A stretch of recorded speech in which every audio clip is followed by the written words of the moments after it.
Rajesh ji, if you allow me, can I make a presentation by myself? हाँ yes ma'am, My खाली आपका presentation? Yes? Biodata वाला slide खाली Sure, डाला है. sure, sure, बाकी you sure, can sure, present ji, ma'am. sure. Okay, okay. Welcome back, dear participants. Now we move on to the second session. Shantini, please start. Yes, sir. So it's time to start our second session on the topic issues faced by women and children with disability, which keep them neglected, oppressed, abused, and invisible. So without taking much time, let me welcome the speaker of second session, Dr. Sumita Seshadri, Deputy Director of National Institute of Public Cooperation and Child Development, Regional Center, Mohali. Madam is having 20 plus years of work experience in child development under Ministry of Women and Child Development. Madam has worked as a head of the department at Swekar Rehabilitation for Mentally Handicapped, Secunderabad, and also worked as Assistant Director at National Institute of Public Cooperation and Child Development, Regional Center, Guwahati. We are honored to have you as a resource person today, ma'am. So without taking much time, over to you, ma'am. Okay, thank you very much, ma'am, for my introduction. And it is always a pleasure to be associated with any of the institutes at a national repute level, because I understand how important are these trainings if we have to develop the capacity of an individuals. Thank you very much for giving me this opportunity and inviting me to conduct this particular session. So today, if I talk about, this particular training and the kind of issue which is being picked up, is I think is something which is very, very important today to talk about and to discuss.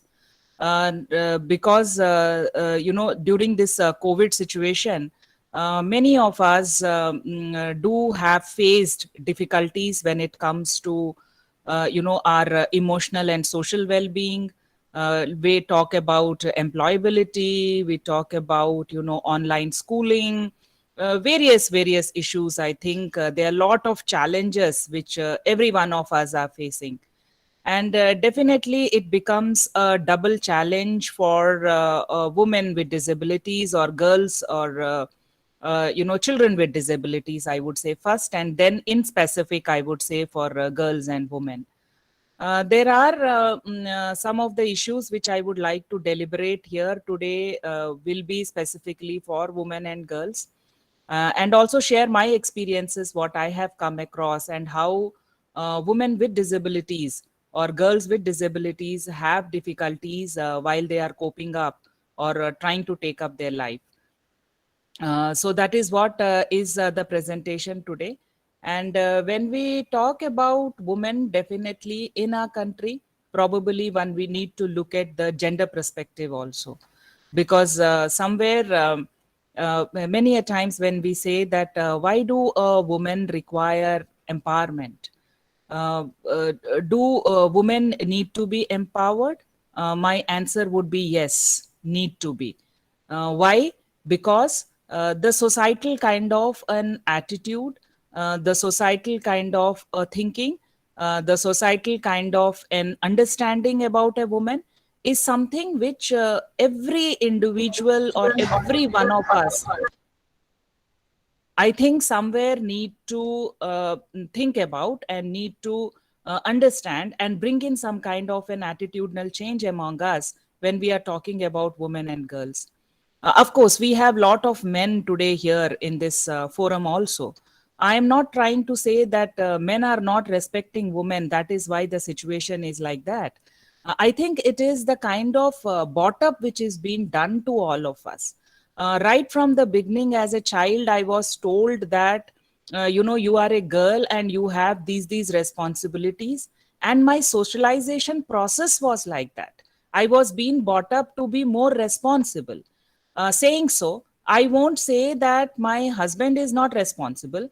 I won't say that he does not take care of things. I think he does equally. But as a woman, because I have been taught right from the beginning, I feel sometimes that he's taking my responsibilities and I don't have my own existence also. So somewhere I think when we talk about women in our country, the status remain to be low also because the women themselves have not identified or have not recognized their rights, what they are supposed to. uh, I'll come to disability little later because we need to also understand the status of women in our country before we even talk about women with disabilities and the kind of difficulties they face. Why I am saying and why I am talking about man in this whole circumstances, because the word woman, WOMAN, we always have a man in it, MAN. So we cannot talk about a woman without talking about a man. So I think we need to talk about both of them while we are discussing on the issues and challenges which women with disabilities today go through. So I have a small presentation which I am going to make so that you can be with me, and I can take you around to understand that what kind of challenges basically women face. And I hope my screen is visible to all of you. Please help me to understand, because Google is one platform where we don't know, the speaker does not know whether the screen is visible or not. So I hope my screen is visible to you. Yes, ma'am, it's Yes. visible. Yes, ma'am. Yes, ma'am. Yes, ma'am. Yes, Yes, ma'am. Yes, ma'am. Visible. Visible. Thank you. And I hope I am audible also, right? You are audible Yeah, also. yeah. Thank you. Thank you very much. So let's begin the journey of taking you around the kind of challenges which women with disability in India specifically face. But as I mentioned, we'll talk little about women and then we go on to talk about disabilities also. But when we talk about women with disabilities, this is what we try to see every day in the newspapers, in a small corner of the newspapers. Sometimes it becomes headlines, but it is there in the newspapers, right? Talking about how a disabled girl or a woman is being raped or molested or sexually abused, and how they were not able to basically even complain about it, even talk about it, right? Why talking only about intellectually disabled, even people with hearing impairment, people with visual impairment, the kind of double discrimination which happens, especially with women. I will show you how it happens. But this is what we see every day in the newspaper when we talk about the kind of challenges which a woman has, and it shows the mindset of the society in which we are being brought up. So I think there is a lot which I am trying to make you understand when I talk about women with disabilities. If I just go through few case studies, because that will make you understand from where actually I'm coming when I'm talking about all these issues. Vidya, a 45 years old woman, was alone in home in Mumbai one night a few years ago when three people knocked on her door, you know and now what has happened, they came in by saying that they are the health workers and they have come there for vaccination.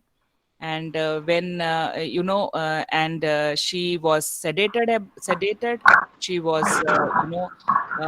being given that injection, and next day morning she woke up in a private mental hospital. And what happens later is that she's been medicated, and they virtually, she has no contact with the family and friends. And without her knowledge and consent, she was given ECTs. And she was almost feeling like a vegetable. She didn't know what was happening with her.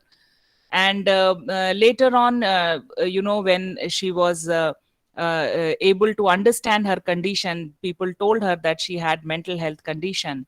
And she also discovered that her husband had institutionalized her. And because it was in the terms of mental health act that she was supposed to be kept in the mental health hospital. A woman who is just at home had some difficulties, had little, was somewhere a borderline, but she didn't realize that what was happening with her. and she was diagnosed as insane. And many a times women of such nature are the ones who are victims of lot of kinds of many kinds of violence which happens with them. We also had a case in Madurai in Tamil Nadu where a woman with disability was married as a second wife. Again, this is one of the challenge which I'm going to discuss about. Married as a second wife, but 40 days after marriage, once government benefits were announced, she was tortured and could not file a case as she was from a rural area. There was no legal aid. Of course, in our country, today we have lot of legal aid services, but how many of the women are actually aware about these legal aid services is a big question mark. Again, lot of cases where unsound mind is one of the cause for divorce proceedings. She's unsound, she's mentally unwell, she's depressive, she has lot of mood swings, she has bipolar disorders. I think these are some things which we keep hearing when we talk or when we read about certain cases, or which I have come across in family courts. These are the issues which they talk about, where mental health happens to be one of the pioneer things which they talk about. See, when I'm talking about women with disabilities, let's not only keep them to our intellectual or hearing or visual and all. Today, when we talk about RPWD, we are also including the mental health disorders. So I think we need to also look at this whole webinar from this particular perspective also. So there are many more case studies like this, right from Haryana, where an intellectually Dalit girl was raped by a higher caste people, and it was registered. But later on, nothing has happened about it. Many more cases like this which has been reported, and these cases does not include only cases of, like I mentioned, of disability, but it also included mental health difficulties, which has been talked about, whether it is hearing, whether it is speech disability, physically challenged, many more such kind of things. And many a times it is seen that these case studies, which if you try to analyze it, you will see that many a times a woman with disabilities or the girl with disability is not able to actually even lodge a complaint and express the kind of the abuse which is happening with this particular people. So I think that somewhere makes us to think or makes us to understand that for women with disabilities, the crime when it comes to is a double challenge for them. And they are one of those who are not heard many a times, or they are those who are spoken about, instead of we speak to them. We all talk about them as case studies. We all talk about them as, this is what has happened, but we never go and talk to them what has happened to them, right? So we do not give them a chance basically to express themselves when it comes to crime which has happened with them. Now, the reason comes, why is it that these things are happening with them? And also, as in general, if we talk about girls and women, why does this thing with this these kind of things happen? Like I mentioned before, also, it is the societal discrimination and traditional mindset which we are still very dominant. Like I gave two examples. I said that the way traditional things happen in our country, and it is expected that this is what the women and girls are supposed to do. It is more so for a person who is disabled. So it is more so for that particular person. And also the kind of mindset, it is not possible, they cannot do, this is how they are supposed to be. These are certain statements which are making women very substandard in the society where we are living. So I think it is the dominant kind of a mindset which is there. That is what I think is one of the reason. Of course, today women and girls have done a lot of achievements, but still the discrimination remains. What are the reasons? If I talk about the reasons, the system, of society structure and practices in which, men dominate, oppress, and exploit women. This is what we have seen many a times, that woman has to dance in tune with men. Otherwise, she's one of that woman who is, characterless, is one of the women who is not responsible, is one of the women who is do not have sense how to take care of her family. That is what it is said. She goes to parties, she's away from home, she does not know how to take care of her children, she does not know how to respect the in-laws. I think one becomes very, very judgmental when we talk about women in our country. And that is the basic way, because men like women to be women in certain way, and if woman does something different, I think then there is a problem. And of course, patriarchy has exerted control over women's lives since long, right from our Puranas, if we see. Um, the woman has been always suppressed. Woman has been, a kind of an object or an item who is used for pleasure, who is used for, giving to one person to other person, right? So it is there in our Puranas also, where we have read these kind of things, and that is how our society is been built up or has been made up. Indian women were expected to remain within the four walls of their household and their dependents. So very important. Please underline this word of dependence. So dependence began right from there. Actually, it's kept on. The woman kept on becoming very, very dependent on the men. And of course, we have a lot of socio-cultural conditioning which are there in our country. Of course, down in South, we do not have these practices. But the place where I'm sitting in Punjab, in Haryana, Punjab, Himachal, these practices are very, very dominant. Like you must have heard the festival called Karwa Chauth. It is believed that a man will live long if a woman does some kind of a fasting for the men. There are different words in our places. The same thing is even celebrated in a different with the different words. But what is it that it is happening? The woman herself is actually accepting the subordination, accepting the subordinate position to men. And also this also makes them a part of patriarchal system. So women themselves become a part of this patriarchal system, which is something which is very, very worrisome, because at one side we say women need to come out, women need to be empowered. At another side, there are a lot of women who does crime on another woman. Say for example, once she becomes a mother-in-law, she does not treat daughter-in-law very well. She forgets that she was also a daughter-in-law sometime. So I think these are certain conditioning, socio-cultural conditioning which is happening. And this is what makes us to understand that how our society has been bringing us up, and what kind of role modeling which is presented to us in our society. So many women agree that wife beating is justified if a woman disrespects her in-laws, or if she neglects the house or children, like I was mentioning. In fact, there was a study, Gender Equality and Women Empowerment in India, NFHS data, NFHS 3 data in 2005 and 6, which says that women themselves agree that wife beating is something which is very, very common. It is fine, because I was not taking care, or I was disrespecting the in-laws, and I was not taking care of my children.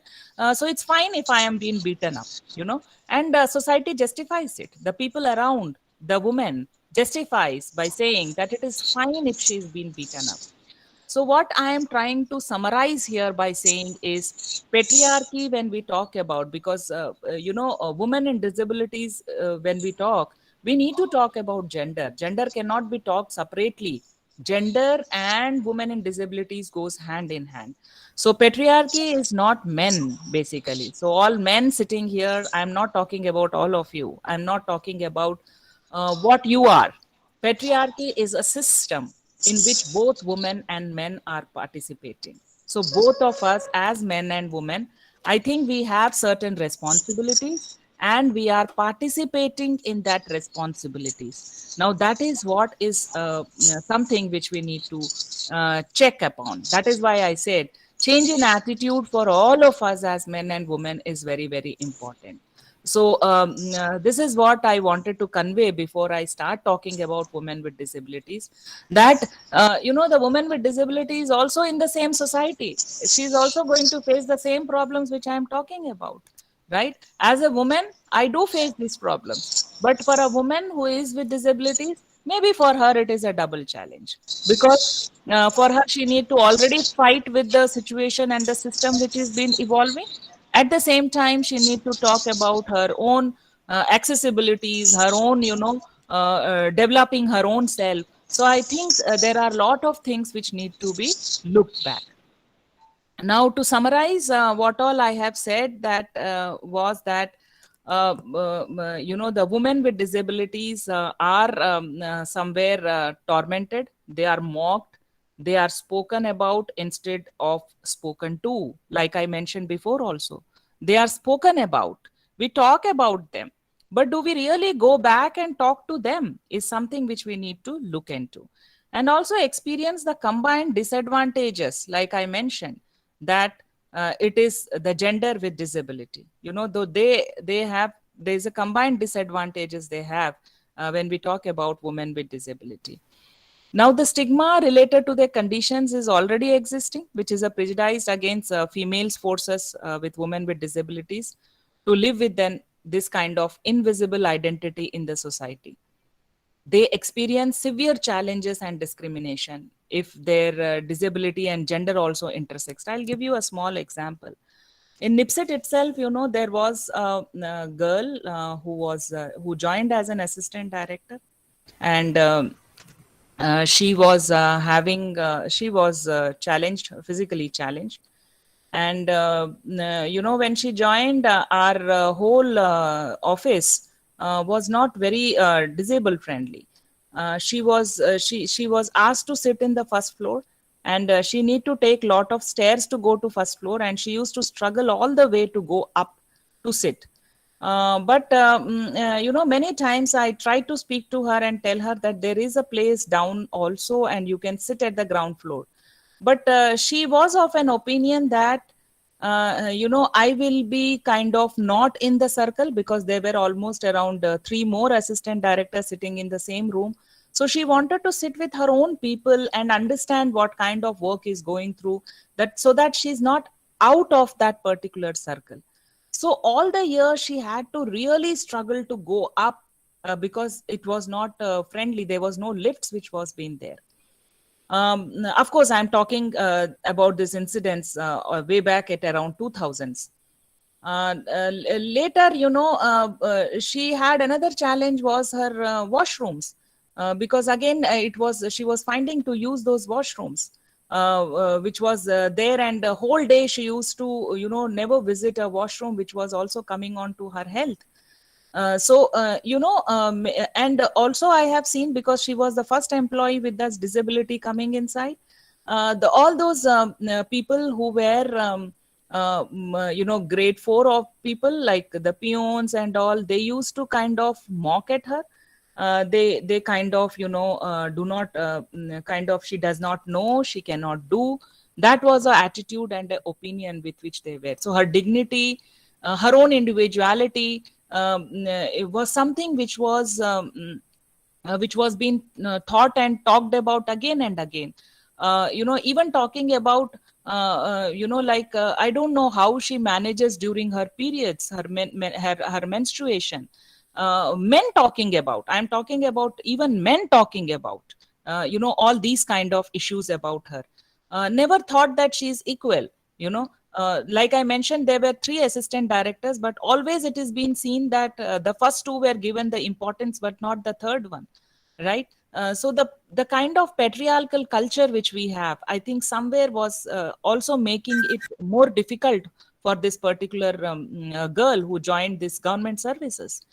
I think women with disabilities are mostly, many a times I have seen during the meetings and all. Also, she was told that keeping you late will be a big burden for us. So why don't you leave? So never given her that respect. The basic human rights, like I was talking about, using the washrooms also, was not considered for her.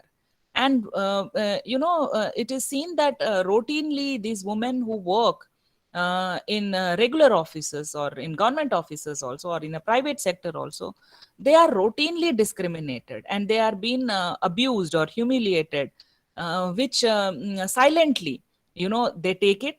And believe me, many a times we think that physical abuse is something which is harmful, but as a psychologist also, or as a person who is working with individuals or a woman, I always have felt that the emotional abuse happens to be the most serious abuse which any individual, as any human beings, go through.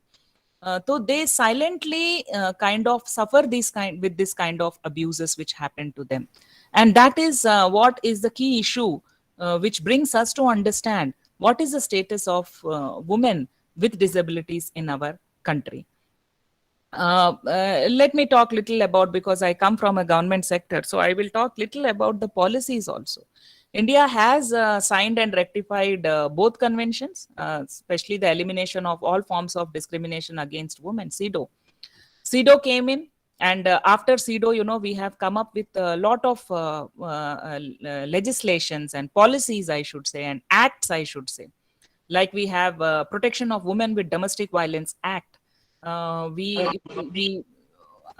also started talking about various other acts which has come in our country, which basically talks or become very very gender specific. Like for example, we have an act called as Sexual Harassment of Women at Workplace.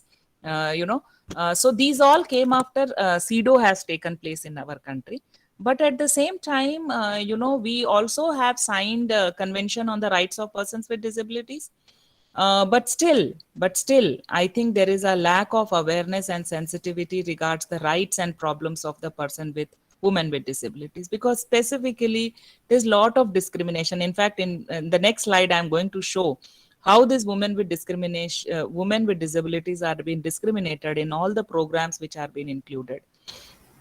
Very unfortunate again to mention here that the national policy for women, which came in 2001, if you look at all our policies, whether it is a national policy for children, national policy for health, national policy for education, you will see all these have come in 80s, 90s, but 74 health policy was in 74, 70s.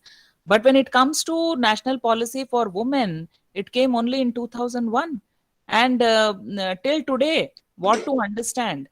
Till today, this in 2016 onwards, this particular policy is still in a draft mode. It is not been brought up because every policy requires some kind of a review. 2001, it was the policy came in, and there was a need for review. The review was made and it was submitted in 2016. Today we are sitting in 2021, but never our higher ups or our people in our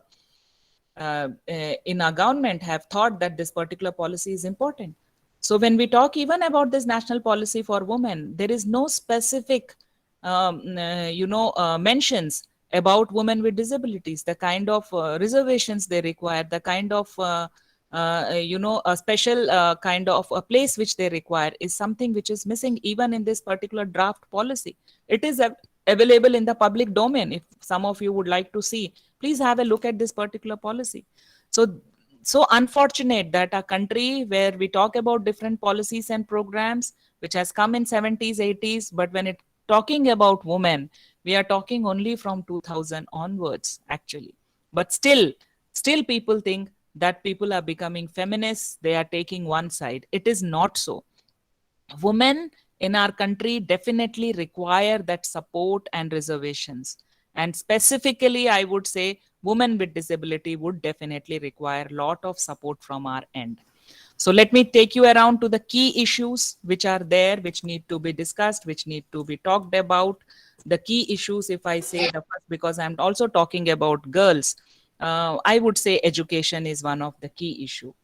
Now, if you look at out of 55% of disabled people that are literate, only 45% of females are literate compared to 65.46% literacy overall women among India. So what are we saying? We are saying that there are several hurdles to girls with disability to access and remain in education. Firstly, it is within families there is lot of discrimination for making the decision, that whether the girl with disabled or the disabled girl can be taken, or there can be an investment in education for her. Even if the family agrees to make that investment, what are the available resources which are there around her? I'm not talking about the urban areas, but we are talking about the rural areas. What kind of resources which are available? Of course, Sarva Siksha Abhiyan, Samudra Samakhya Abhiyan has come up in a big way now, but still, for higher education, what are the kind of possibilities which are there is something which need to be talked about. Secondly, the accessibility to transport and safe commuting options. See, when I began, or when we looked at the case studies, we have looked at the kind of sexual abuse, the kind of emotional and the verbal abuse which is happening with the girls, with the women. Women with disabilities. So safe commuting options are one of the reasons for many of the girls to drop out from the schools. Factors within the schools like absence of a special teachers, the basic infrastructural facilities, the toilets, which are the major barriers to education of disabled girls. Yes, because in our country till today, we do not have, toilets even in the regular schools for otherwise for all children. So when it comes to girls or disabled girls, I think it becomes very, very difficult for them. Thirdly, the kind of instructions which are used, or in the instructions in alternative forms of communication, which is not adequately guaranteed. The girls with hearing impairments who suffer due to this non-provision of sign languages, interpreters in the educational institutions. We do talk about inclusion today, inclusion system today, but do we really have adequate teachers who are trained in inclusion? Is a big question mark, which brings us to understand, can girls and women with disabilities can have these education facilities? I was talking about programs and policies.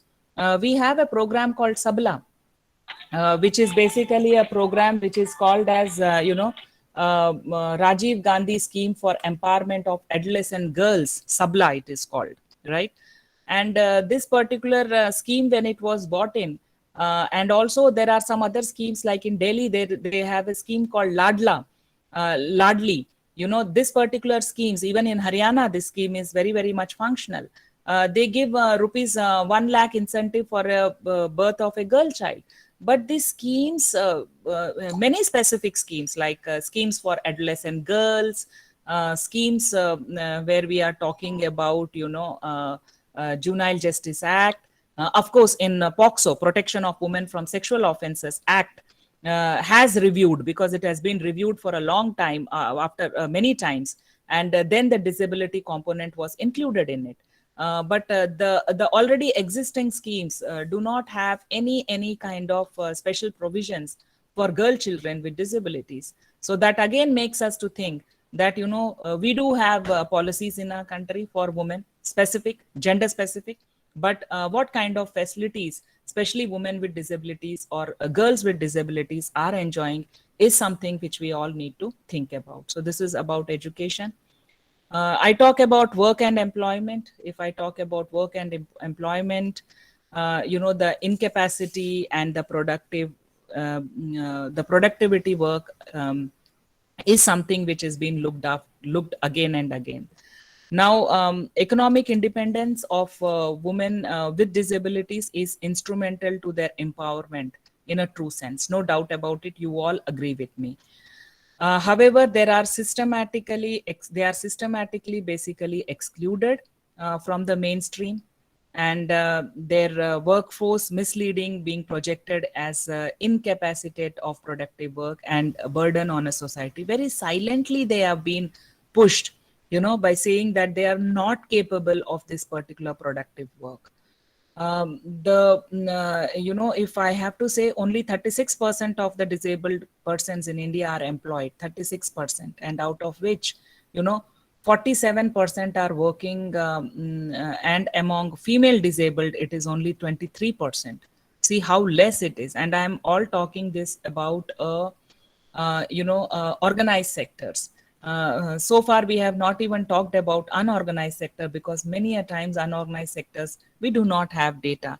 And because unorganized sectors again are do not have certain kind of they do not come under any kind of laws and legislations. Many a times they go unnoticed, right? So the working women with disability in India are only 25%, and out of which, if you see, 25% in rural areas and 16% in the urban areas. Urban areas, again, the figure happens to be very, very less. Rural areas, why more? If the question arises, I think somewhere in rural areas, the acceptability for disability is more, because they are part of the society. They kind of imbibe them in the society. I remember one of the incidents when I was visiting Tripura, one of the state in Northeast, where I was evaluating the community-based rehabilitation program. And I have seen that when they were implementing that program, the women with disabilities were already kind of part of their society. One family tried to take care of their food, one family tried to take care of their some basic needs, some family tried to take care or give them some kind of a work for which they were paid. So if all the households in that particular community were feeling for this particular person, and they used to say that one of these people who are with disability or women with disability are more honest in the way they work, so they were engaged in work. So the whole community was taking care of it. Probably that is what makes there's lot of acceptance in the rural areas compared to the urban areas, where we do not have time for each other, basically. We are less tolerant. We do not, kind of understand the rights of the other person. So, of course, when I talk about all this, there are many companies who feel that they would have to spend a lot of their resources to put up their infrastructure.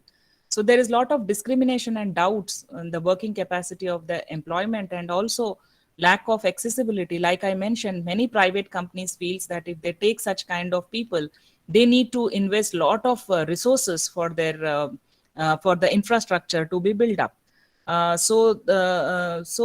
There's absence of representation of persons with disabilities, and also women with disabilities in decision-making positions in our country. We also see absence of monitoring of reservation policy in the government sector, non-implementation of affirmative action programs in the private sectors. Like I mentioned, unorganized sectors, we do not have any kind of an action plan for this for the women with disabilities or person with disabilities. The problems which are faced by women with disabilities prevent them from participating in the labor force, and also acquiring a kind of an economic self-reliance for themselves. So I think these are the things which make them make them to have less participation in the work as well as in the employment. The third key issue which I would like to bring it forward is violence and harassment. I think this is one area which we need to look into more. Violence in all its facts remains a serious area of concern for women with disabilities. It oppresses them in every sphere of their life. We talk about violence within the institutes. Even within the institute, there are many studies. In fact, if you remember, A few years back, we had a study with Tata Institute of Social Sciences, who have done a study about the institutions, childcare institutions, where they found in one of the state called Bihar, the girls and the women who were kept in the institutions were abused sexually, and among them, many of them were, there were almost 47 of them were there staying in the childcare institution, out of which 23 of them were children, girls with disabilities or women with disabilities. So the women who are staying inside the institutions, there are a lot of kind of violence which is happening with them. Hello? Is there something which someone is trying to speak?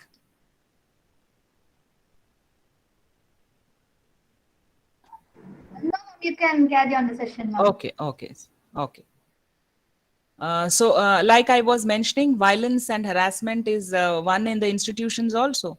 Women and girls with disabilities include mental health facilities, care homes, juvenile homes. There is always violence which is being reported from there. And also the kind of facilities which is being provided. If you visit any kind of the childcare institution, even which is recognized under Juvenile Justice Act, which has certain mandatory standards, but still there is a problem with clothing, the basic facilities. There is a lot of verbal abuse which is happening. And as I mentioned, the sexual violence is, of course, very, very repetitive in nature. As per the Mental Health Act in 2017, the only penalty for private run institutions is, the license revocation is only 10,000 to 50,000. So what are we suggesting? That you can do such kind of abuse to our children, to our women, and then you can revoke your license again. So I think this is something which we all need to understand and think about when we take up future issues or challenges when we talk about women with violence. The sexual violence within mental hospitals is also largely unaddressed, definitely.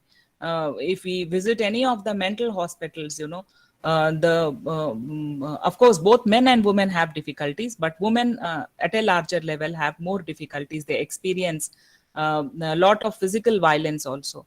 Also, I should mention, there's a lot of insensitivity in the officials and the staff of the institutions. How many childcare institutions or how many juvenile homes, how many mental health hospitals, the caregivers are being sensitive about. They are being engaged for a very, very minimal amount of money, and they are not very sensitive about the issues. Today, how many of us are sitting here and getting ourselves sensitive, or we are trying to understand the situation? But the people who are caregivers, especially the ones who give them a bath, take care of them, give them a food, how many of them are trained? Basically the basic grassroots people, how many of them are trained, who are being talked about, who are spoken about these issues? I think many less people who are sensitive about it. Issues like witch hunting, many a times women with disabilities is the one who is being targeted in the society, is being targeted, and he's been talked about, and he's been kept in the community as a woman who is a diny, who is a witch, basically. And she's because of her, all the mishaps which are happening in the society or in the community is happening. So she's been cornered many a times for property, and this is all today in our country. Witch hunting is one another crime which has been coming up a lot, is been reported a lot among women. Basically, when we talk about, when we talk about the rights of a woman, witch hunting is one of the area where many of our women with disabilities are being targeted, and they are being hitted at. So we need to be very, very careful about that. When a woman is being pushed corner, what are the reasons why community is kind of pointing at her is something which we all need to look at. Trafficking, the girls and the women who have been trafficked, who have been taken from one place to another and used for various issues. Like, for example, I can give you an example. I did a study in 2012 on human trafficking, and as I was posted in Guwahati in Assam. my study was based in Assam. Out of 137 survivors whom I have interviewed, 37 of them were children with disabilities who were trafficked. And while I was talking to these girls or the pimps who kind of recruit them, once they were rescued, I was speaking to them, I was interviewing them. They said that the girls who are with disability or women with disabilities are more in demand because they don't complain about things.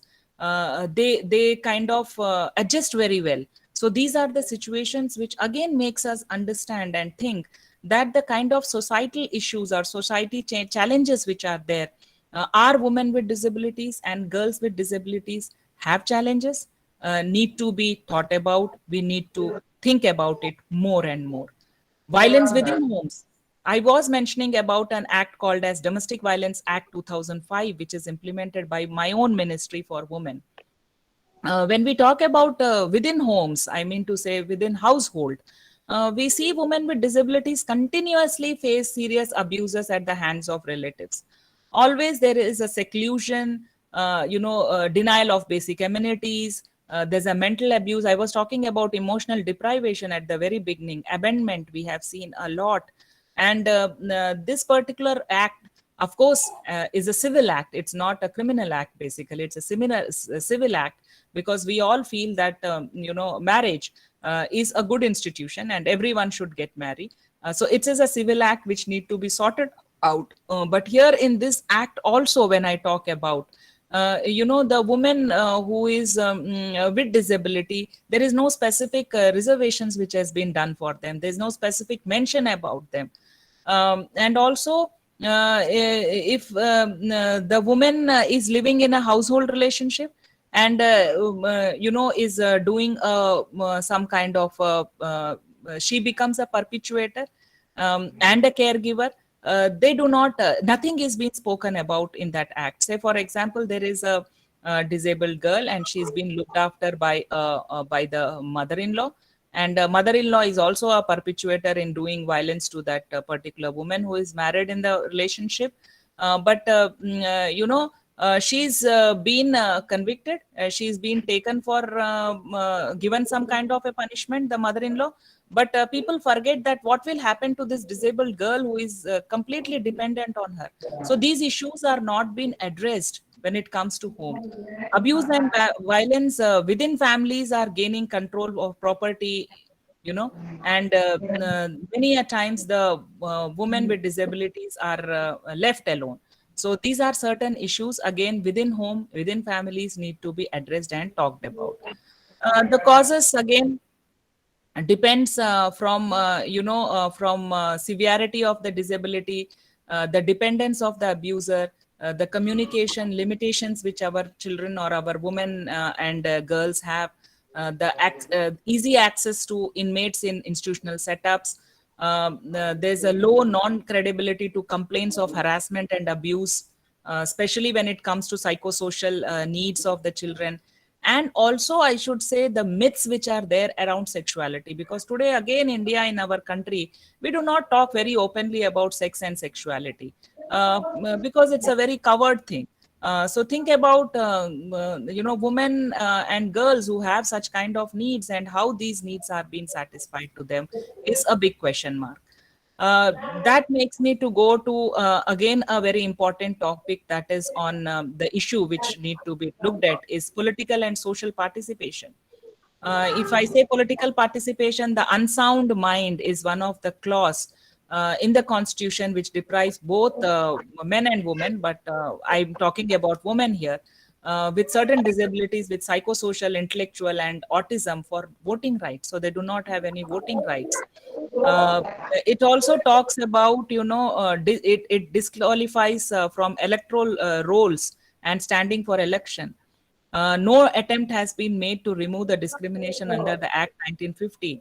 There are barely any women with disabilities in local government, which ensures 50% of seats for women, at the local level. But when I say local level, panchayat level, there are women being elected. Of course, many a times we have seen, there was a study also which our ministry have done. We see that many a times women who are elected even at the panchayat level and all, they remain a puppets in the hands of the men. But at the same time, there is no reservation or there is no mention of women with disabilities, or there are no women with disabilities who are in that position. So again, the political participation, the social participation is one of the issue which need to be deliberated. The role of media is one thing which comes into my mind. Because of course there is a lot of change, right from the movie called Khamoshi to today, Margareta, to movies like Barfi. There's a lot of discussion on individuals with disability, but many a times they are being presented in a very very commercial way, and there's very less research which is being done on this. And also the modeling of disabled individuals is something which is a big concern for all of us. The level of participation, sexual and reproductive health rights, these are some things which are missing. They need to talk in these movies about what is the level of participation which women with disabilities are supposed to have. What is the sexual and reproductive health rights? So these are certain topics which also need to be talked. It's not only talking about the type of disabilities, the kind they have, the characteristics they have, and how do they live, what is their management, but also talking about their rights, their basic needs. That is something which need to be deliberated. And I think media has come a long way to address these issues, but there is definitely need for further more growth. Of course, when we talk about health issues, there is a need for taking care of the mental health hospitals, the way they are being managed.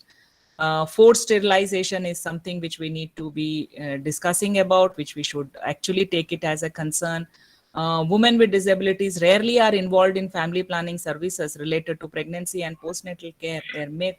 Many a times their opinion is not being considered at all. So something which we need to talk about. And also, of course, the aids and appliances which they are supposed to get. There is a lot of change in it. They are getting, but still there are studies suggesting gender gaps which we see compared to men to women. It is also said that one of the data revealed that it is 2:1 ratio of male and female. It should be equal, of course. Saying so, in our country we do have a lot of sex imbalances. 2:1, I won't say it's a bad ratio, but then it is an area of concern. There should be an equality for women with disabilities also. Talking about family life, which is my last slide, we as an individuals promote and think that women should have a family life, and that is where we complete our life. Many of us have these opinions. But especially with intellectual disabilities, these are denied. Family life and motherhood is denied because of the stereotypic kind of a thinking which we have. And of course, also because of their severity of disability, I would say both ways. The rehabilitation, many states of India have started, coercion into marriages by running schemes, paying financial benefits ranging from 5,000 to 50,000 for a non-disabled persons to marry women with disabilities. But again, is it all right to just make that kind of payments and make them to marry? Because what happens later, we have seen that many a times they remain to be a second wives, and there is no legal standings which is happening at the later sites, because she happens to be a second wife, she does not get into any kind of a claims. So one need to be very very careful when we also talk about the family life situation. So this brings to end of my particular presentation. I have tried to cover and make all of you understand the kind of situations which or challenges with women with disabilities will have. We did talk about, if I have to summarize, I would say, we did talk about the kind of instances where women with disabilities have to face. We talked about the stereotypy type of thinking which we have. And when we talk about women with disabilities, definitely gender is something which need to be discussed and should be talked about. And I talked about the key issues like education, work and employment, violence and harassment, which they go through, political and social participation. And also we discussed about the family life and health conditions of women with disabilities in our country. Of course, this program is all about talking about women with disabilities and the challenges which they have faced. I have tried my best to pour in lot of ideas and understanding to you, which need to be deliberated in the future sessions. So thank you very much. And it's open for discussion. If there's any questions, I'm ready to answer. Thank you. Thank you, madam, for such a wonderful presentation. And we are really very privileged to have you as a speaker, ma'am. Shantini, can you take up some questions for madam's session? Yes, sir. So far there is no questions from participants end in the chat box. Dear participants, if you have any questions, you can post it in the chat box. And before that, I would like to thank Madam for the eye-opening session. Though we are speaking a lot about women's issue and resources available, we are not seeing in depth. And this session gave a lot of information about the schemes and benefits available and the problems facing by women and girl children of with a disability. But it is not. It doesn't show us only the problem faced by women and girl children with disability, but it is applicable for women and children in general. Thank you, ma'am. Thank you so much for the wonderful session. And dear participants, Aloka madam has some question. Madam Aloka has some question. It's nice to see you, ma'am. You are there in my session. It's a privilege. It's a privilege to me. It's my pleasure. I haven't seen you for a while. I heard a lot about you when I was working in the Northeast. So my question was to you, Dr. Seshadri, is in terms of the gender movement in India, at what stage is there inclusion of disabled women? As far as I know, it's not a very happy situation and it's largely tokenism, largely rhetoric. But is there actual inclusion in the gender agenda?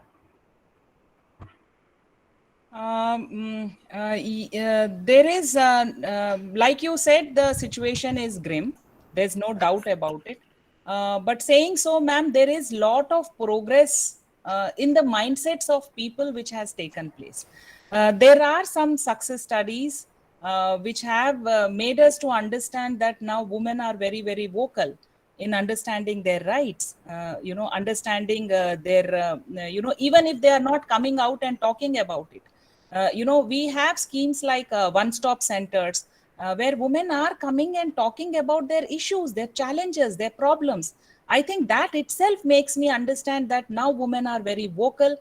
They understand that this is their problem. They are suppressed. They are not being included as we talk about. We have various other programs like this which have been introduced, but one-stop center which I'm talking about, where they have all type of aids at one particular place. And also, women with disabilities, we have seen that they kind of, take the help from these one-stop centers in a huge way. And, one-stop center happens to be one of the program for women with disabilities also, because as I said, that the medical intervention, legal aid intervention, or whether it is counseling intervention, or giving any kind of, linkages to different resources happens at that particular place where the woman is staying in that one-stop center. She also gets a shelter immediately. So I think in that particular program, I have seen there is an inclusion. But saying so, ma'am, as you said, that yes, it has to reach to, every corner of our country. And because it's a new program, we only see in few districts. We are not able to see in many of the districts. Like even, talking about Northeast, because you said Guwahati, I see only 2 one-stop centers functioning. So is it enough for the population of women who are staying in that particular part of the country? So these are certain questions which come in mind. But staying positive, I would say that yes, there are changes and there is an inclusion for women with disabilities. Thank you for the question, ma'am. Thank you so much. God bless.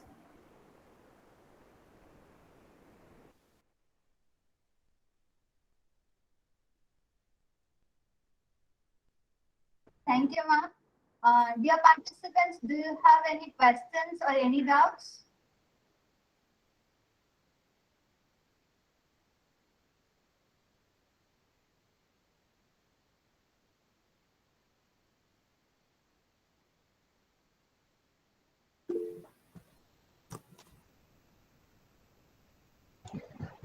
Dear participants, you can unmute and you can ask if you have any queries or any doubt, or if you want to have any suggestions or any questions you have, you can directly unmute yourself and you can ask.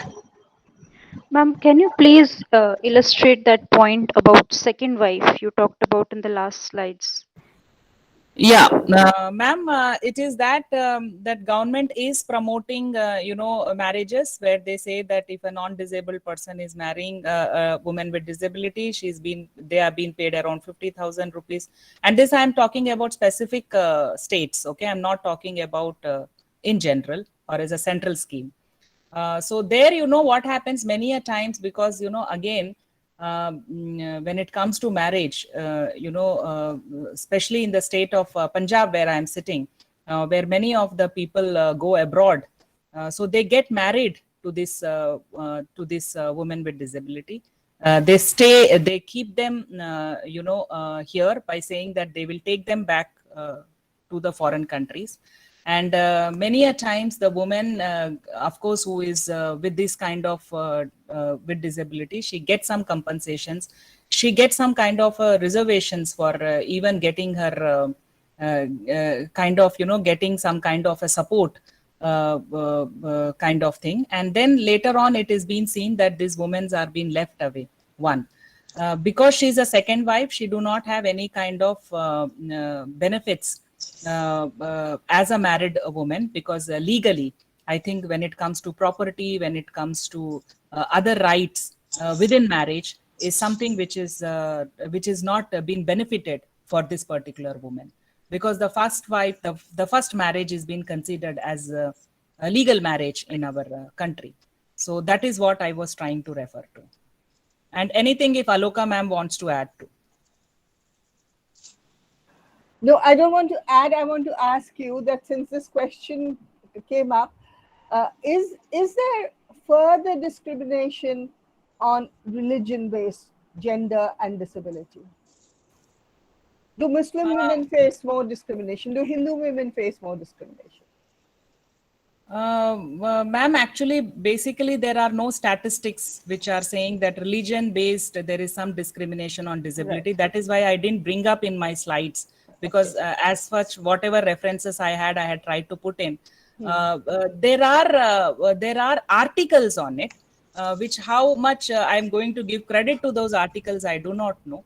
But at the same time, yes, in religion also, we see some kind of a discrimination, especially when it came to Hindu marriages, the discrimination was seen. And then that is why this second wife word is being used, because in Hindu marriages, the first wife happens to be the only wife, I should say, and gets all kind of rights and properties. But again, these are only in articles, ma'am.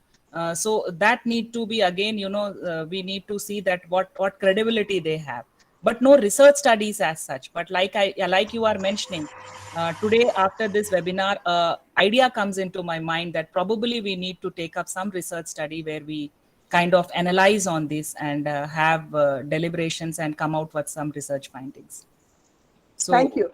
The intersectionalities continue. I mean, there will be more and more intersectionalities within each one. But right. I thought, as NIPSID, you may have access to some information on religion that I didn't have. Right. So far, no, ma'am. But yes, as you have given an idea, probably this year when I propose something like this, so that we come up with some information and data. Thank you. Madam, I'm Shankar Narayan. We are very happy that such a new answer coming from your session, which is most welcome, madam. Thank you, Narayan ji, very much. Thank you very much, and I'm very happy to be associated, because when we propose such type of research, I think there should be also research within two institutions. So definitely I will, when I propose it, I would say that your institute also is a part of our studies, so that we can collaborate on such issues. You have kind of expertise on one area, and we as a Ministry of Women and Child Development has expertise in some other area. So I think this collaborations is something which ministry looks forward, and we will definitely try to write to your institute for doing this collaborative effort. We Thank you, honestly, sir. look, Thank you. we honestly look forward such proposal, madam.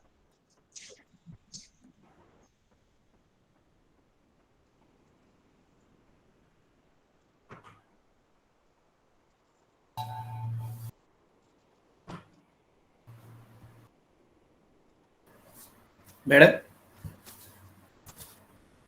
I think you can ask in Tamil, but someone need to translate. I am an Andhraite, so Telugu is something which I can understand, but Tamil will be a little difficult for me. But I think Rajesh ji will try to translate it for me. madam, can I tell one thing, madam? Yes, sir. Yes, madam. Your class, everything.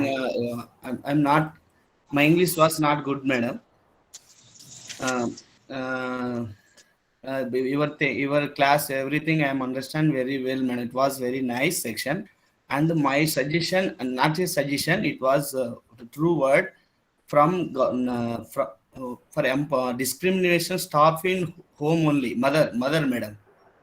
Mother stop. Whenever the child, when the children are in at home, your brother is great. So your brother wearing dress way, everything stop at home only. Whenever we stop here at home, mother, then the totally government will be changed. First of all, stop at home only. It was changed in at home only. The mother mindset will be mother's mind will be changed. Otherwise, it will not change. If the mother change, automatically the everything will be changed. The that home only the boy will come, the boy, and whenever we give the same priority to two baby, boy and girl, the boy going to political or government employee, whatever, wherever he go, boy, he will look the same. He will feel gender, both are same. Right, So sir. uh, I am able to understand what you are trying to say. I am very thankful that you have understood my session. But your question was that a mother should teach. I would say both mother and father should teach. Okay, because there madam, yes, also we will not do any gender discrimination. Huh? no, So we will I'm say not both mother and father should teach. father, madam. The Yes, yes, children, yes, not only the girls. Sir, when we talk about gender discrimination, no, I have been doing a lot of programs, not for girls. I have been doing for boys, because somewhere I feel that boys need to be more sensitive about the issues, yes, madam. so that, as you said, as you very rightly said, that when they grow up, they respect women, they try to give them that kind of an opportunity for their growth. And like I began my class by saying, sir, this is all is a socialization process. And in our socialization process, we have been taught like this, that you are supposed to be like that. You are supposed to behave in such way. So that is a difficulty. And I think it is not that, all of us who are sitting here need to teach someone else. But if we can bring in sensitivity among 176 people who are present here, I think today I have done my job. So let all of us at least start. So Yes, if yes, madam. 176 families begin, I think we will be able to make a difference, sir. Yeah. Thank you, Thank you, sir. madam. Thank you. Thank you, madam. Thank you.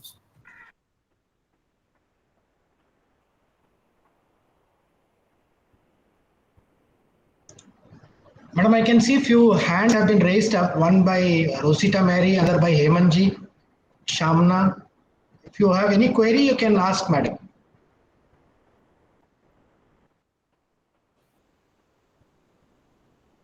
Ma'am, thank You can unmute yourself and you can ask the question.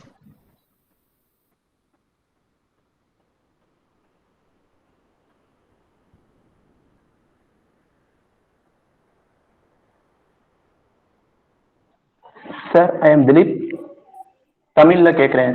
ஒரு Yes, இப்போ வந்து Dilesh sir, பாத்தீங்கன்னா please go sir ahead.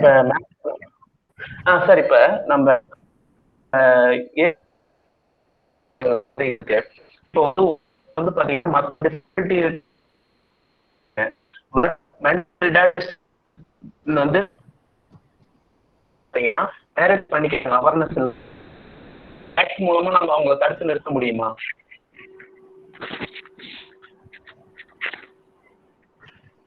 Shantini, just translate. Sir, just a moment. So can you please repeat it again? Because your voice is breaking, sir. We couldn't hear anything clearly. Dilip sir, திருப்பி கேட்க முடியுமா அந்த question? உங்க voice break ஆயிட்டே இருந்தாங்க. இப்போ வந்து other disability normal person வந்து டிசபிள் பர்சன் வந்து மேரேஜ் பண்ணா கிடைக்கும்னு சொல்லி ஆனா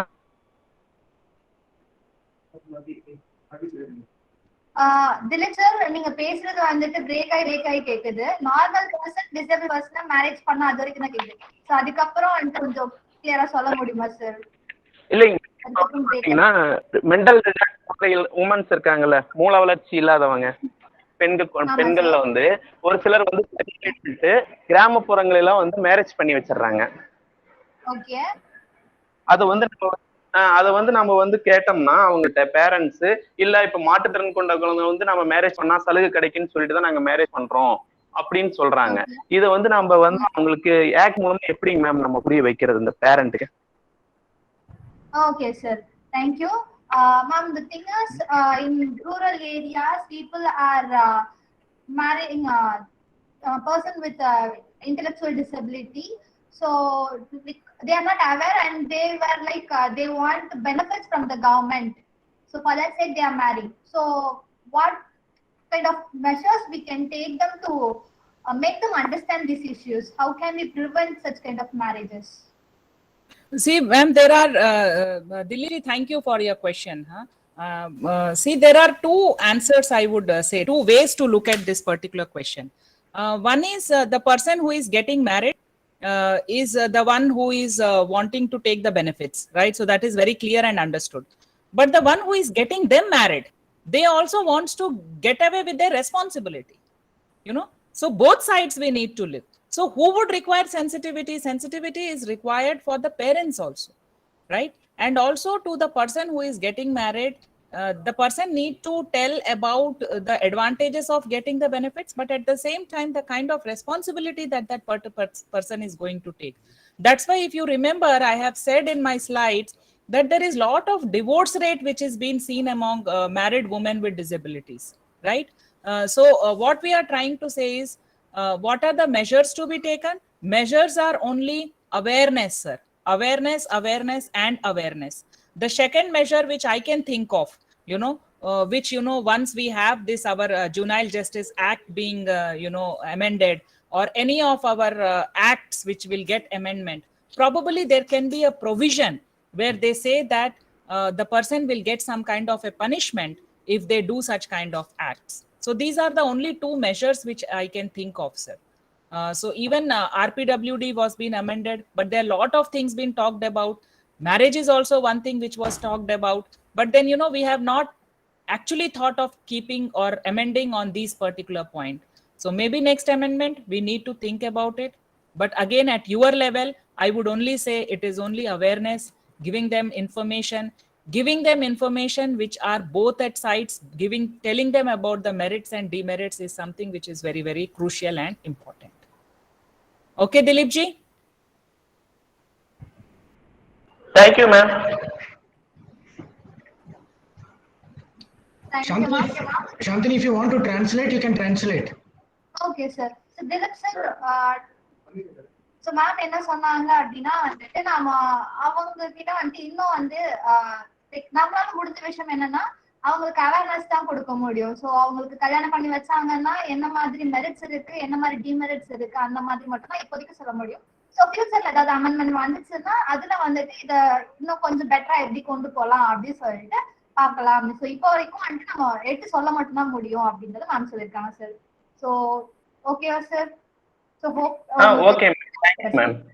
thank you sir. Okay, thank you.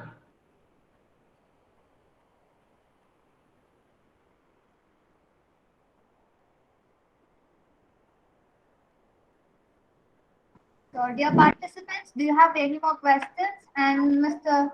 Hemant Verma and Rosita Mary ma'am, do you have any questions or any queries?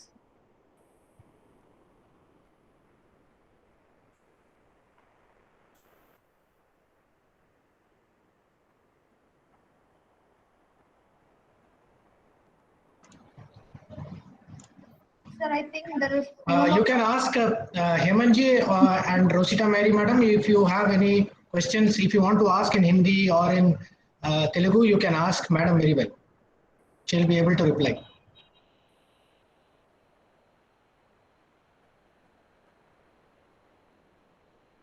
తెలుగులో అడగొచ్చు. నేను తెలుగు మాట్లాడగలుగుతాను. So if anyone wants to talk in Telugu, no problems.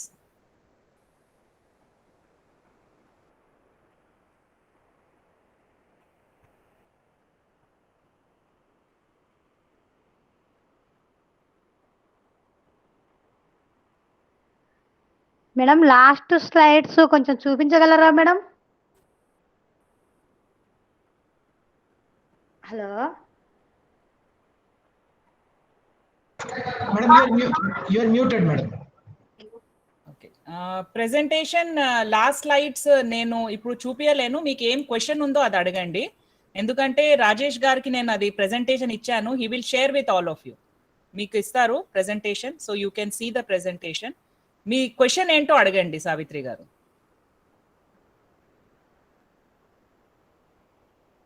మీకేమైనా క్వశ్చన్ ఉందా? Or should I share, Rajesh ji, the presentation? Shall I share, ma'am? I can share, I think.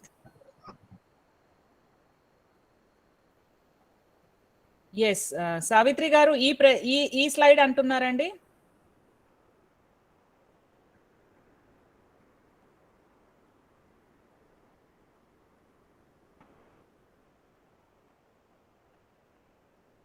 Savitri ji, are you here? You're talking about this, right? Violence madam, women violence ఉంది madam 2005. అది net problem అయి కొంచెం చూడలేకపోయినాను madam, చూపిస్తారేమో. ఏదండి? ఏది? Violence madam, women violence. ఇది domestic violence act 2005 కదా, ఇది అడుగుతున్నారు మీరు? అవును మేడం, అవును. ఓకే. ఇందులో ఏమైనా క్వశ్చన్ ఉందా మీకు? లేదు మేడం, నెట్ ప్రాబ్లం అయి కొంచెం చూడలేకపోతుంది మేడం. సరే, మీకు ఈ ప్రెజెంటేషన్ రాజేష్ గారు పంపిస్తారు, మీకు అందరితో షేర్ చేస్తారు. నేను వాళ్ళకి ఇచ్చేసాను, వాళ్ళు మీతో షేర్ చేస్తారు, మీరు చూసుకోవచ్చు. Okay thank you madam. Okay అండి. Okay. Yes, Rajesh sir, anything else? I think, madam, so we have so many things to ask, but I'm sure time also is a factor. Right. And also the amount of information which you have put up in the slide is really commendable, and you have actually brought, like Aloka ma'am started, and you have you have taken. So I think it's going on well, and it is a very important topic that we have chosen for this CRE webinar. I have not seen much of the topic that has been taken for a CRE webinar, the gender dimensions on the disability context. So, and it has a lot of aspects covering the gender dimensions, the violence, the prevention, and all other things that are there. And I think you have abruptly and aptly summarized everything and given information to all our participants. And definitely, I hope that all our participants, and as you rightly said, that all these 176 people, all the 176 families will definitely take home this message, and will try to provide and will try to create awareness more among the society, and we can have more inclusive development activities. I think, Shantini, we don't have any more questions, so Yes, you sir, can. there is Yes. So you can officially thank madam, and we can wind up this session. Okay, sir. Sir, before that, shall we take a virtual photo? Manikandan sir suggested. Yeah, please go ahead. Yes. I request all the participants and the resource persons to switch on your videos to take a photo. Can I request everyone to switch on your videos? I'm so happy to see Aloka ma'am.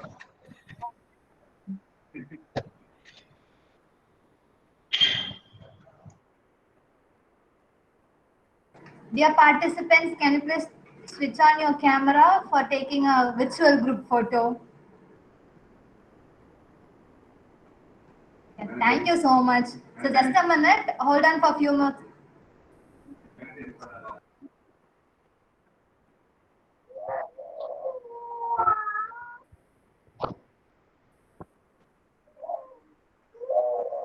Dear participants, please switch on your cameras for 1 minute, at least for 1 minute.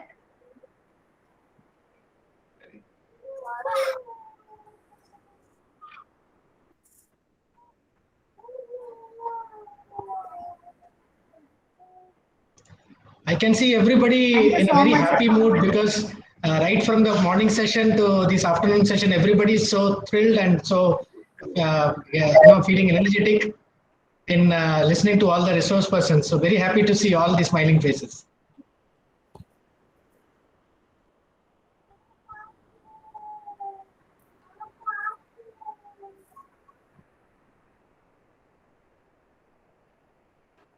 Thank you, everyone. Sir, shall I conclude the session? Thank you, sir. So, dear ma'am, we are really grateful for the time and effort you took to share your experience and the knowledge. Thank you so much, ma'am, and looking forward for further collaboration in the future too. Thank you, ma'am. Thank you, ma'am. It was a Thank you. privilege, and sharing a platform with Aloka ma'am has always been a pleasure. Thank you. Thank you very, very much. Thank you. Thank you, ma'am. And dear participants, next session will start by 2 p.m. sharp. So, requesting everyone to join us before 5 minutes. Thank you. Okay, thank you, This ma'am. link will be open, but we are stopping the recording. So you can take a break, come back, have good lunch, and then join at 2 p.m. Okay, thank you, sir. Thank you, sir. Thank you.